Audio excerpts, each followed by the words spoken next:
Now to a live look over at Reagan National Airport. The ongoing partial government shutdown is affecting the Department of Homeland Security and is now said to be causing significant financial stress, especially for TSA employees. We have seen cases of long security screening lines at airports all across the country as a lot of TSA workers call out sick. And a union leader is warning things could get worse unless there is immediate action.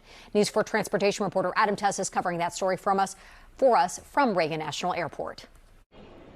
Yeah, so much concern about TSA checkpoint lines all across the country right now. We can show you what it looks like at Reagan National Airport. Pretty good for the moment. Everything moving pretty smoothly right now. But it's what's happening behind the scenes here that's really starting to cause concern.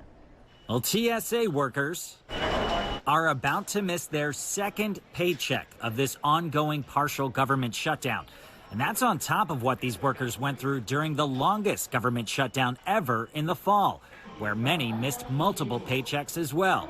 Adam, and that's the stress part is what's really not being reported, I think. Joe Shucker is with the union that represents TSA employees in the Mid-Atlantic.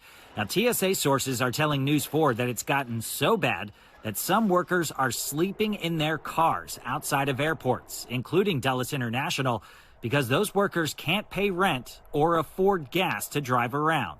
I know that's a fact, no doubt. It's a stressful enough job as it is. You're looking for bombs, you're looking for weapons, right? Now you have the added stress of, how am I going to feed my family tomorrow? How am I going to put gas in my car? A senior TSA official confirms an internal report to NBC News that around 300 officers have now quit, and many, many more are calling out sick. That's part of the issue that's been causing long lines at some TSA checkpoints across the country. At some point, officers are going to hit a breaking point. And like I said, it's going to be a perfect storm. We're heading into spring break, and the officers haven't got paid in 2 months. When I asked him the solution, he said simply, they have to pay us. At Reagan National Airport, Adam Tuss, News 4. We've reached out to the TSA directly for comment on all of this, but have not yet heard back. Last week, DHS released a statement accusing Democrats of, quote, shamelessly playing politics with national security. Senate Democrats again today rejected a DHS funding package. They have offered smaller funding bills for individual branches of DHS like TSA and FEMA and the Coast Guard, while leaving out funding for ICE. But Senate Republicans have blocked those efforts as well.